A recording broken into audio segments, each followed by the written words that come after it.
One of our most frequently asked questions is finally answered. Where did you get these cafe shelves, or how did you make them? We're going to show you today.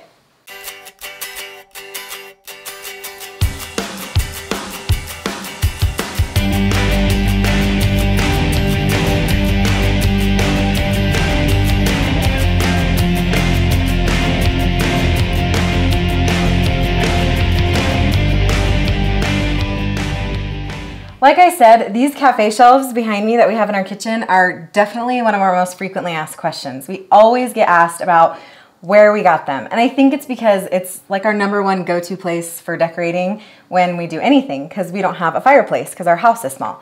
So having these shelves is like the perfect place to be able to put personality in our house. Plus, it's one of the first things you see right when you walk in the door. These shelves are awesome. Let's just admit it. They're so great, right? Pretty great. We saw them originally in a Ballard Design magazine, and they were, how much were they?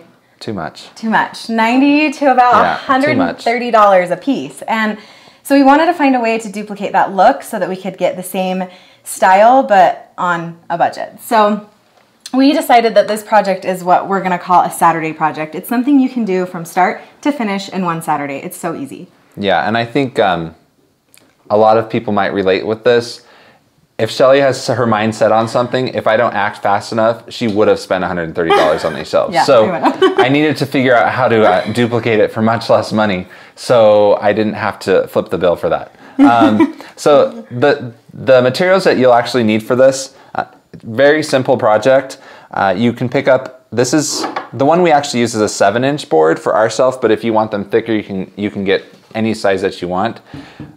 If you get a 6-foot one, you can cut it right down the middle and have a 2-3 foot shelves. And then we also just one piece of door casing. Mm-hmm. So door casing. And this is cheap. This is like $3 or $4 a piece for an 8-foot piece. So you really only need like 2 for the project. And the primed boards run between $6 and $10 a piece. Yeah, depending on how thick you get it. And how long your boards are. And then also you'll need some corbels. This is the most expensive part of this project. There's so many different styles and materials that corbels come in. We picked this one. We just liked how it looked a little bit chunkier on the wall. And this is, like I said, most expensive. They run right around, right under $10 for the ones that we got. Yeah, but this is like the pretty part. This is like what makes it. So whatever corbel you choose is gonna make your shelf have the look that you want and the molding. So these are the 2 important parts. Yes. And then a few other things, wood glue, and also we love this stuff. This is Drydex. It goes on pink, dries white, saves us a lot of time of having, we're very impatient people, so saves us the time of when it's not pink anymore. That means it's time to sand. When it's white, it's right. You can sand it. So, and then also just fine sandpaper. We also have our small nail gun here. Because it is such a small project, we want to make sure that we are using smaller nails for the project. Because if you use bigger ones, we've noticed with molding, especially the more delicate molding, that it will maybe crack the molding if it's too big of a nail for the project. So having these smaller brad nails is really good for this project. One tip that I have, once you have all the materials ready, you'll need to start cutting 45-degree angles. Once you have a 45-degree angle down, you'll be able to do a lot of projects.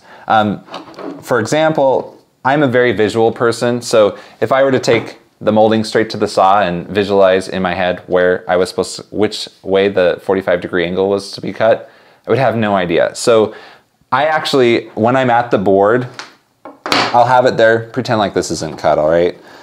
I'll actually have to think about it, and I actually just draw a rough 45-degree angle, the direction that it needs to be going. So when I go over to the saw, I can turn the saw to the right angle and cut it that way.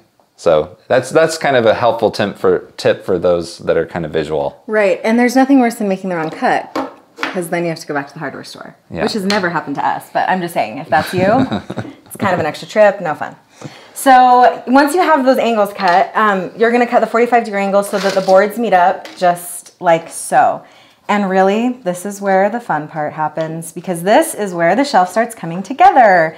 So right here, you're going to have these angles meet up, and on this, you are going to then collapse the wood and grab your wood glue, and you're going to run a thin bead of wood glue along the entire surface of the board where it meets with the molding and the board where it will meet up. And then also here in these joints right here.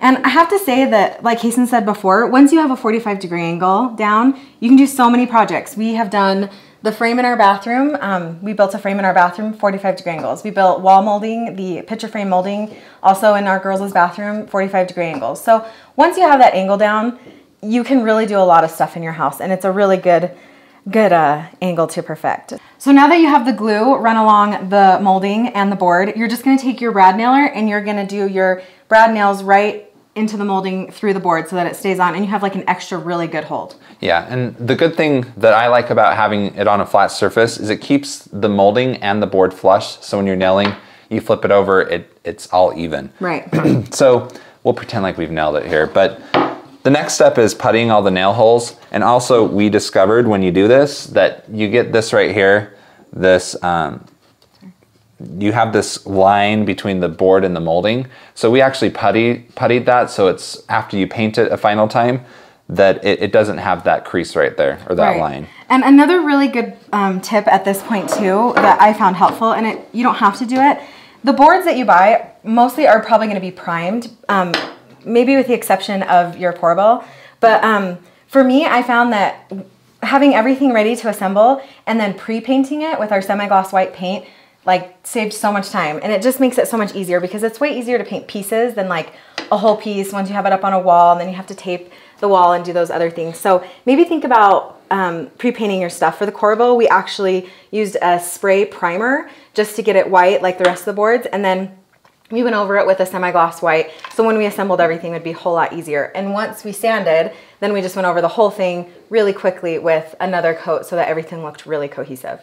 So another really frequently asked question about these shelves is, how far off the floor are they? How many inches do you have them apart? Really, I think the rule of thumb there is what feels natural for you and your wall. So, you know, our wall isn't very tall.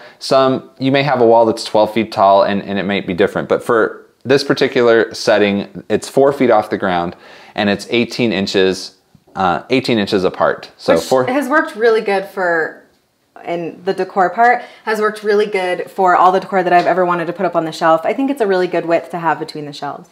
So our shelves are also scattered and they're 3 feet and 4 feet. I really like the scattered look with decor because it gives you a little bit more dimension so that you can decorate and do some other fun things. You can do the shelves one over another or just one long shelf. They're kind of great for whatever, but we have our shelves at 3 and 4 feet. So again, talking about that perfect 45-degree angle, our TNT today from our handy dad is going to be how to cut that perfect 45-degree angle with an angle chop saw and also with a miter box if you don't have the angle chop saw to use.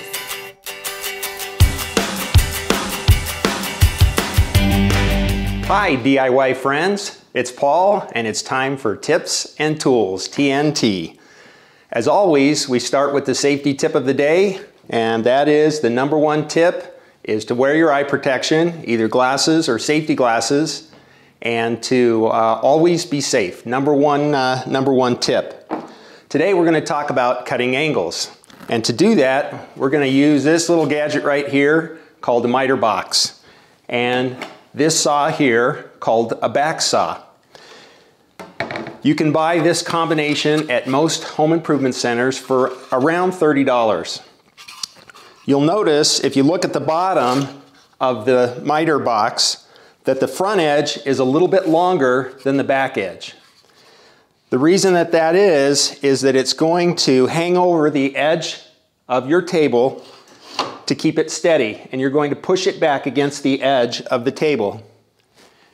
Then you put your piece of molding into the box, and this miter saw will cut 45-degree angles from either direction or a straight cut.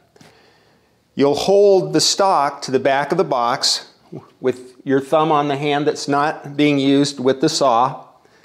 You pick up the saw, and we're going to cut the 45-degree angle in this way. You enter it into the slot, and most of the cutting action will happen from front to back, and so it'll tend to push the stock to the back of the saw.